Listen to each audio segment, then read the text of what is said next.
Thandi was the kind of woman who didn't need to speak loudly to be noticed. She carried herself with grace, always calm, always kind. People admired her quiet strength, the way she smiled softly even when her heart was heavy. That night, she wore a deep blue traditional dress that flowed around her like water, and her gold jewelry sparkled gently in the light. She looked like a queen, elegant, composed, and beautiful. But what no one could see was the pain hidden behind her gentle eyes. Inside, Thandi was breaking. She had spent years pouring love into a marriage that felt more and more empty with time. She cooked his favorite meals, remembered every special date, stood by him in silence when he was angry, and always forgave, even when he forgot her birthday, even when he didn't notice her tears. People thought she had the perfect life, the perfect husband, but only she knew how alone she truly felt. Still, she never complained. She kept showing up, kept smiling, hoping one day Saifo would see her again.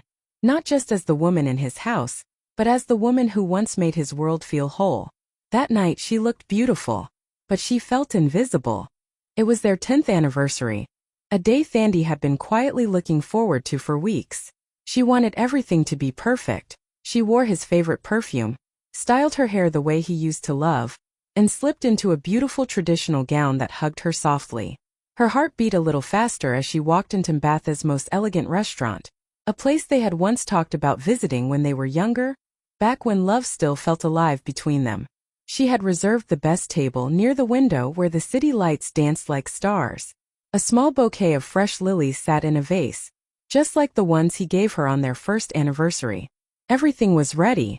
All she needed was him to walk in smiling, maybe holding a little gift, maybe just reaching for her hand like he used to. But when Saifo arrived, there was no smile, no warmth. He didn't even notice the flowers or her dress. He didn't even say, "Happy anniversary." He walked in with irritation written all over his face, like the dinner was some task he was forced to check off his list. He sat down with a heavy sigh, glanced at his watch, and picked up his phone like he was already bored. Thandi's heart sank, but she kept smiling, hoping maybe he was just tired. She tried to talk about their memories, their journey, how far they'd come. But every word she said was met with short replies or silence. He looked around the restaurant more than he looked at her. And then, as if the coldness wasn't enough, he muttered under his breath, "I don't even know why we're doing this." That one sentence cut deeper than any knife. Thandi looked down at her plate, her fingers gently touching the edge, holding herself together. She didn't cry. She didn't speak. But something inside her shifted. This night wasn't the celebration she hoped for. It was the moment she realized. She had been loving someone who stopped loving her a long time ago. The food had just arrived, but Saifo wasn't even pretending to enjoy the evening. He leaned back in his chair, scrolling through his phone like he was somewhere else. Thandi, still trying to hold the moment together, asked gently, "Do you remember our honeymoon? That little beach in Mozambique?" She smiled, hoping to spark a memory. But instead of warmth, Saifo looked up and laughed loudly. "You still holding on to that nonsense?" he said, his voice sharp. "That was ages ago. People grow up, Thandi." She blinked, confused, but stayed calm. The waiter standing nearby froze for a second, unsure whether to leave or stay. Saifo didn't care. He went on louder now. "You know the real problem with you?" he said, pushing his plate away. "You're just a housewife. That's it. You sit at home doing nothing. You bring nothing to the table but cooked food and silence." People at nearby tables turned their heads. Some pretended not to listen, but their eyes were on Thandi. The waiter quietly stepped back. Saifo kept going. "You think wearing fancy dresses and booking expensive dinners makes you important? Please. I'm the one who pays for everything. Without me, you're nothing." He laughed again. Cold, cruel laughter that echoed in the high ceilings of the restaurant. Thandi sat still, her hands in her lap, her back straight. She didn't say a word. Her lips were calm, but her eyes had changed. She looked at him, not with anger, not even sadness, but with a strange kind of peace, like someone who had just woken up from a long, painful dream. Everyone in the room could feel the tension. Some looked away, embarrassed for her. Others stared, waiting for her to break down, to cry, to shout. But Thandi didn't move. Because her silence wasn't weakness. It was power. And Saifo had no idea that in a few moments, the woman he was mocking would completely change his life, with just one phone call. Thandi sat across from Sifo, still smiling, even as his words cut deeper and deeper. To anyone watching, she looked calm, too calm. Her lips curved gently, her chin held high and her eyes steady. But if someone had looked closely, they would have seen it. The small tremble in her fingers as she picked up her glass, the way her hand gently rubbed her thumb against the edge of the table to steady herself. It was the kind of quiet pain only a woman who's used to hiding heartbreak could carry with such grace. Sifo continued talking like she wasn't even there, throwing out harsh words like darts, each one sharper than the last. But Thandi didn't flinch. Her years of silence had taught her how to stay still even when her soul was screaming. Every smile she gave him that night wasn't to show love. It was to protect herself from falling apart in public. Inside, she felt like something was cracking. It wasn't just what he said. It was the years behind those words. The nights she waited up for him. The birthdays he forgot. The anniversaries she remembered alone. The little ways he made her feel small, invisible, unimportant. She looked down at her hands and took a quiet breath. Her nails were painted perfectly, her rings shining. She had come here tonight hoping to celebrate love. But instead she was mourning it. Mourning the man he used to be and the woman she used to be for him. But even in that pain, something else was building inside her. It wasn't anger. It wasn't revenge. It was power. Quiet, rising power. The kind that doesn't shout or slam doors.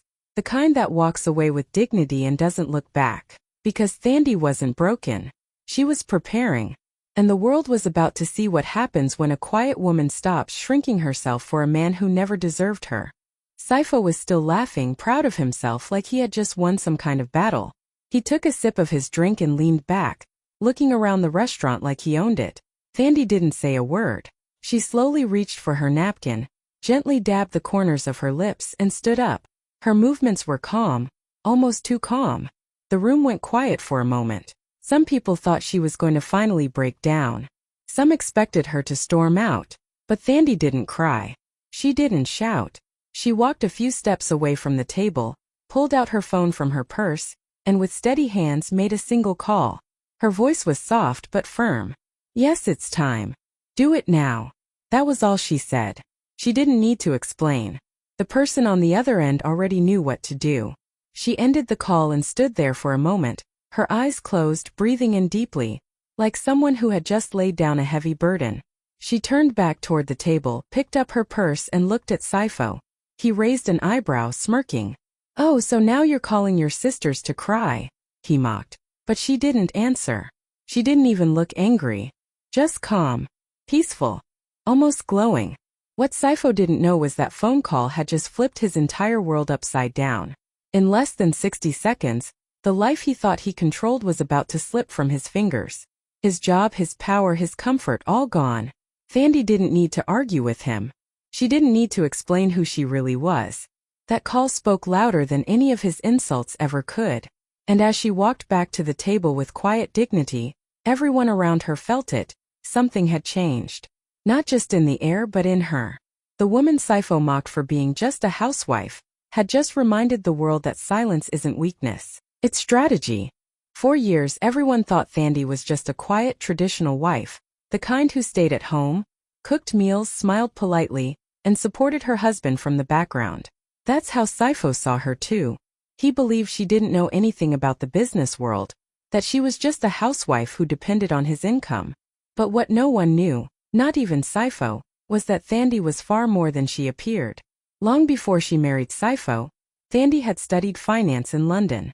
She returned home quietly and began investing under a different name, Mrs. Zamana. No one connected that powerful investor's name to the soft-spoken woman who greeted guests with tea and wore graceful gowns to church.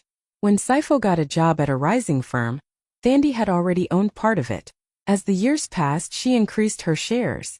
And eventually, she became the majority owner, silently running everything from behind the scenes. She hired the CEO.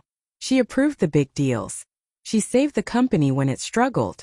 But she never once used her power to brag or dominate. She stayed in the shadows, not because she was afraid but because she was watching.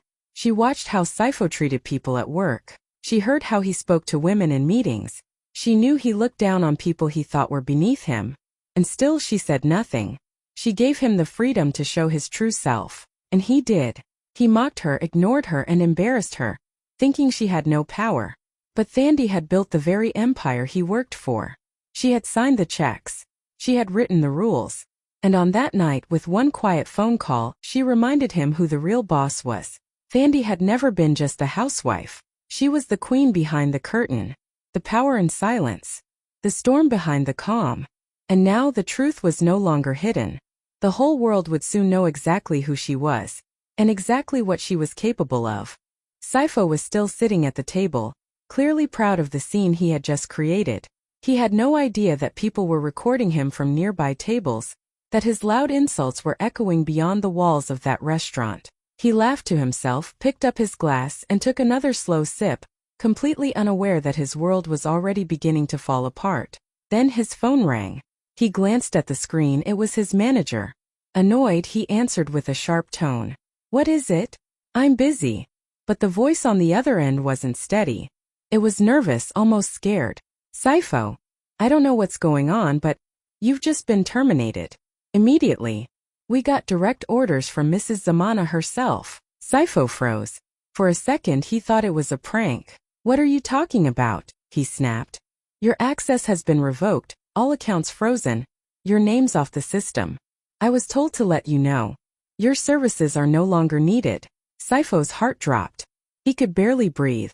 The phone slipped slightly from his hand. "Mrs. Zamana?" he whispered. "Who even is she?" Then it hit him. He turned his head slowly toward Thandi, who was calmly putting on her shawl. She didn't look angry. She didn't even look at him.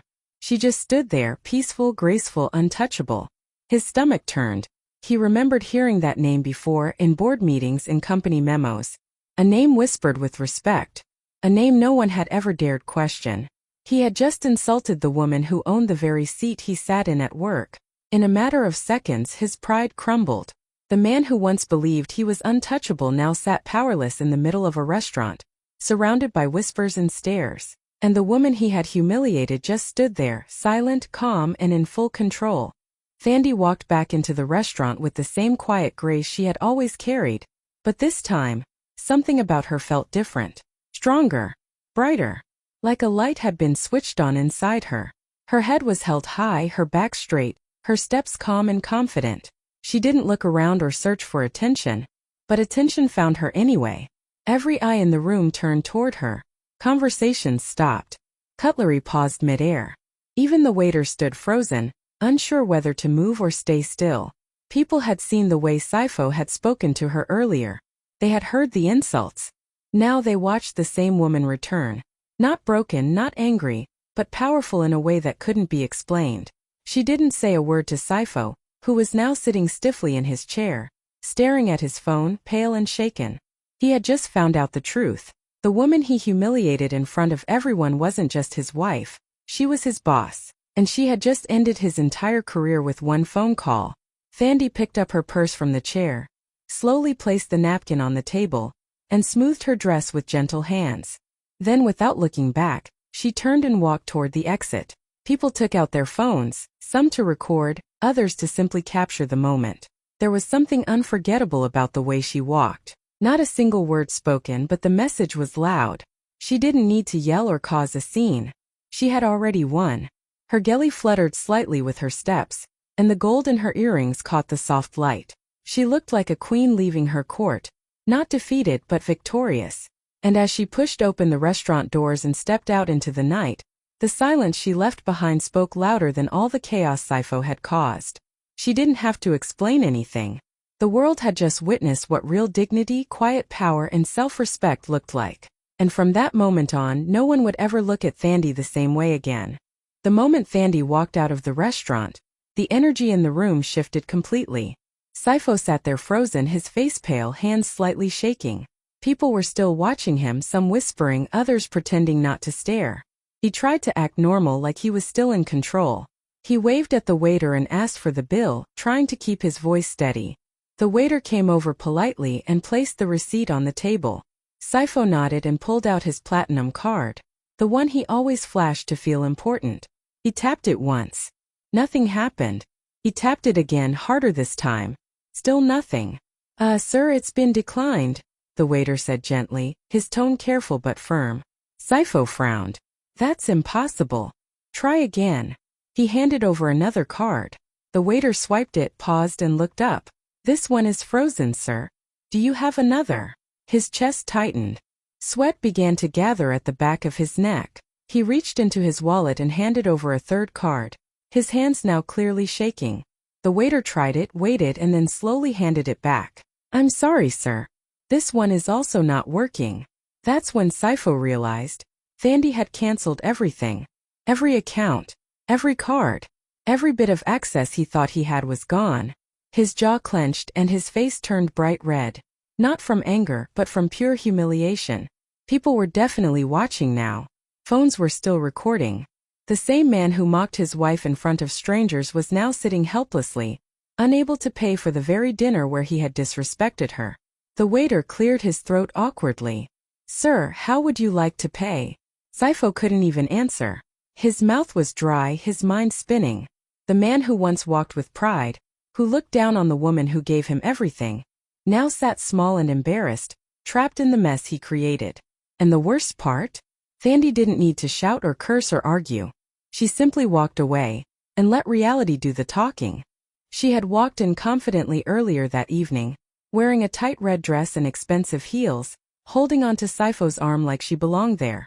People had stared, whispering under their breath. She wasn't his wife, everyone could tell. But she acted like she was, smiling boldly, even tossing glances at Thandi like she was invisible. Sifo, feeling powerful, didn't hide it. He ordered wine for two, laughed loudly at his mistress's fake stories, and completely ignored the woman he had once promised forever to. It was as if humiliating Thandi wasn't enough. He had to bring another woman to dinner just to make his message louder. But that confidence didn't last long. The moment Thandi stepped aside and made that phone call, the energy changed. Sifo began to shift in his seat, clearly uncomfortable. Then the call from his manager came. Then the declined cards. And just like that, the king of the evening turned into the fool. And the side chick? She saw it all unfold in real time. The phone call. The stares. The whispers. The waiter asking, Sir, how would you like to pay? She froze for a moment, her smile completely gone now. She could feel people watching her too, judging, mocking. Without saying a word, she slowly picked up her tiny handbag and stood up. No drama, no goodbye. She slipped past the table, didn't look back at Sifo, and quietly walked out of the restaurant. Her heels clicked softly on the floor and then nothing. She disappeared into the night like she was never there. No one saw her again. Not with Sifo. Not anywhere near his ruined life. Even the woman he betrayed his wife for didn't want to stay when the money, the image, and the pride disappeared. Sifo was left alone at the table, humiliated, broke, and abandoned. And the most painful part? The woman he threw away had never left his side, never embarrassed him in public, never made him feel small. But in the end, it was the loud one who ran, and the quiet one who rose. Sifo drove home in silence that night, his hands gripping the steering wheel tighter than usual. The restaurant scene played over and over in his mind. Thandi's calm voice, the manager's shaky call, the waiter's question, the side chick walking out without a word. Everything he thought he controlled had slipped away in a matter of minutes. Still, he told himself it wasn't over. Maybe he could talk to Thandi, explain things, apologize, smooth it over like he always did. But when he turned onto their street, his heart dropped. Right there in front of the gate were several black trash bags, his clothes, his shoes, his laptop, even the cologne she had gifted him last anniversary. All neatly packed but coldly placed outside like garbage. He rushed to the gate, confused, angry, embarrassed. Thandi, he called, trying to open the gate. But the lock had been changed. He tried again. Nothing. He pulled out his phone to call her, but it went straight to voicemail. The house, his house or so he thought, was completely quiet. Curtains closed. Lights off. No one came to the door. No voice shouted back. Just silence. And that silence said everything. He stood there for a while, hoping maybe she would open the gate. Maybe she would yell. Maybe she would give him a chance to explain. But Thandi had given him too many chances. Too many nights of tears. Too many years of disrespect. And now she had nothing left to say. Neighbors peeked through windows. A couple walked by slowly, recognizing him, pretending not to see. Saipho looked around, suddenly aware of how alone he was. No job. No money. No mistress. No home. He had laughed at Thandi in front of strangers. Now he was the one standing in the street with his life in bags, and no door left open for him. Thandi didn't scream. She didn't fight. She didn't make a scene. She simply changed the locks. And with that one quiet move she let him know she was done forever. The night after everything happened, Thandi sat alone on the balcony of her quiet home, sipping warm tea, wrapped in a soft shawl. She wasn't thinking about revenge or the drama. She was simply breathing, finally free. But while she rested in silence, the internet was already on fire. Someone had recorded the entire restaurant moment, the insults, the calm phone call, the powerful walkout, and Saipho's downfall. The video was uploaded with the title, "The Calm Wife Who Ended a Narcissist with One Call." Within hours it spread like wildfire. Millions watched. Comments poured in. Women from all over the world shared it on their timelines with words like "Queen Energy," "Grace Under Pressure," and "This is what quiet power looks like." Threads filled with discussions. Some praised her silence, others analyzed her strength. A few men tried to defend Saipho, saying maybe it was too harsh. But even those voices were drowned out by the overwhelming support for Thandi. News blogs picked it up. Podcasts debated it. TikTok creators reenacted the scene with dramatic music. A new trend started, women pretending to make that one call with the caption, "Be like Thandi." But the most powerful part wasn't just the views or the headlines. It was the women who said they felt seen. "My ex made me feel the same way, but I didn't have the strength she had. This gave me courage. I'm done accepting less than I deserve." She didn't have to scream. She moved like royalty. And while the internet exploded with applause and admiration, Thandi didn't chase the fame. She didn't post about it. She didn't comment or explain. She simply let the world watch. And without saying a single word online, she became a symbol of strength for thousands. Because sometimes the most powerful stories don't need to be shouted. They just need to be lived. And Thandi? She lived hers like a true queen. 1 week later, Saipho finally broke. The same man who once sat tall in boardrooms, laughed loudly in restaurants, and walked like he owned the world now sat slouched in front of his phone camera, eyes red and voice shaking. He went live on social media, his face unshaven, his clothes wrinkled, and his confidence completely gone. "I just want to say I'm sorry to my wife, to everyone," he began, tears running down his face. "I made mistakes.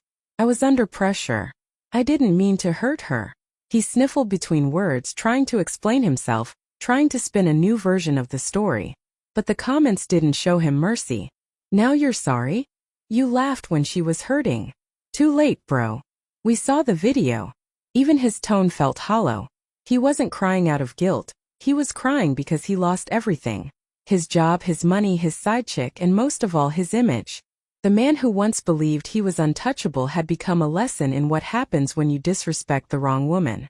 He begged the internet to understand, but no one cared anymore. Even his closest friends, those who used to support him, repost his business deals, hype him up, had unfollowed him quietly. Some even posted subtle messages like, "We stand with women who choose themselves." The likes were gone. The shares disappeared. His inbox, once full of admiration, now sat cold and empty. And Thandi? She never said a word. She didn't respond. She didn't watch. She was busy living, rising, building something new. Saipho kept talking, his voice cracking, his tears soaking his shirt. But he wasn't speaking to Thandi anymore. He was shouting into a void. Because when you break a woman who stayed loyal, silent, and loving for years, you don't just lose her. You lose everything she ever protected you from. And when she finally walks away, no amount of begging can bring her or your dignity back. After everything settled down, Thandi didn't disappear. She didn't hide or stay quiet like many expected her to. Instead, she did something powerful. She used her voice. Not to attack, not to boast, but to help. She launched an online platform called Her Silence, Her Power, a safe space for women who had gone through emotional abuse, silent suffering, and years of being made to feel small. It wasn't just a website, it became a movement. The logo was simple. A woman with her head held high, eyes calm, wrapped in a ghillie just like Thandi had worn that night. In her very first video, she sat in a plain room, no makeup, just honesty. She looked straight into the camera and said, I stayed silent for too long and it nearly broke me. But I found my strength, and now I want you to find yours. That video hit the internet like a wave. In just 2 days it crossed 10 million views. Women shared their stories in the comments. Some cried watching it. Some whispered thank you to their phone screens. And some, for the first time in years, felt like they weren't alone. Thandi didn't play the victim. She didn't bash Sifo. She focused on healing, power, and finding the courage to walk away when your soul is starving. She started hosting weekly live streams where women could join anonymously and talk. She brought in therapists, lawyers, and coaches. She built an emergency fund to help women leave dangerous homes. And with every step, her community grew stronger. Media outlets called her the soft warrior. Podcasts invited her to speak. But her favorite moments weren't the fame. It was when a woman messaged her and said, "Because of you, I packed my bags and chose peace." Thandi's story didn't just go viral. It saved lives. She had once been silenced in a restaurant. Now her voice was echoing around the world, giving strength to the women who thought no one could hear them. She had become more than just a survivor. She had become a symbol, a light, a voice for the voiceless. Thandi stood on the balcony of her quiet home, the golden sky melting into shades of orange and pink. The wind gently played with the edges of her geli, brushing against her skin like a soft goodbye from the past. She held a warm cup of tea in her hands, her fingers relaxed, her shoulders no longer carrying the weight they once did. For the first time in years she felt completely still. No chaos, no fear, no noise. Just peace. Below her the world moved as usual, cars passing, people laughing, birds flying home. But up there, in her own space, Thandi was wrapped in a quiet kind of joy. Not the loud kind that demands attention, but the kind that fills you from the inside and doesn't need to be explained. Then her phone buzzed. She glanced at the screen. It was Sifo. Again. She didn't panic. She didn't even feel sad. She simply looked at the name and smiled, not with bitterness, but with calm understanding. He was still trying, still calling, still hoping for a way back. But Thandi had already chosen her way forward. She let the phone ring. No need to answer. She didn't owe him anything, not anymore. Her silence said it all. Because now she wasn't waiting to be chosen. She had chosen herself. And in that soft moment, with the wind dancing through her gown and the sun kissing her skin, she stood not as a wife, not as a victim, but as a queen finally free.